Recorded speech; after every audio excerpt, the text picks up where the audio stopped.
High, আমি অনুষ্কা। সকালবেলা ঘুম থেকে উঠেই যে জিনিসটা সবার আগে আমার প্রয়োজন তা হচ্ছে চা। আর এই অনুভূতিটা কেবল একজন চা প্রেমীই বুঝবে। কলকাতায় এত গরম যে গরম ভাত খেলেও যেন মনে হচ্ছে শরীরটা ভীষণ অস্থির করছে। আর আমাদের দলের লোক যারা চা প্রেমী, এই গরমে ঘামছে আর চায়ে চুমুক দিচ্ছে। সকালবেলা উঠে আমার এই নিজেকে এই সময়টা দিতে ভীষণ ভালো লাগে। কারণ যেই মাত্র সংসারে ঢুকে গেলাম ব্যাস, আর সময় নেই। চা খেয়ে আমার প্রয়োজনীয় কিছু জিনিস ছিল, সেগুলো ব্লিঙ্কিটে আমি অর্ডার করে নিয়েছিলাম। শালিমারের একটা নারকেল তেল আর একটা খাদির সাবান। ভীষণ ভালো এই সাবানটা। তবে যাই হোক, চলো এবার রান্নার পর্ব শুরু করা যাক। কারণ এবার কিন্তু অনেক বেলা হয়ে যাচ্ছে। তো এখানে আমি আগে থেকে মুগ ডালটাকে ভেজে নিয়েছিলাম এবং এই চাল কুমড়োটাকে আগে থেকে কুচিয়ে রেখেছি।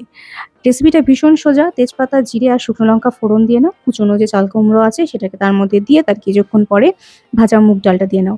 এর মধ্যে কিন্তু একটু হলুদ দেবো যাতে রংটা সুন্দর হয়, এবং স্বাদ মতো নুন আর মিষ্টি দেবো। দিয়ে নেড়ে চেড়ে এটাকে ঢাকা দিয়ে রাখো। জল বেরোবে, জল শুকিয়ে গেলে রান্নার রেডি। এত ইজি একটা রেসিপি।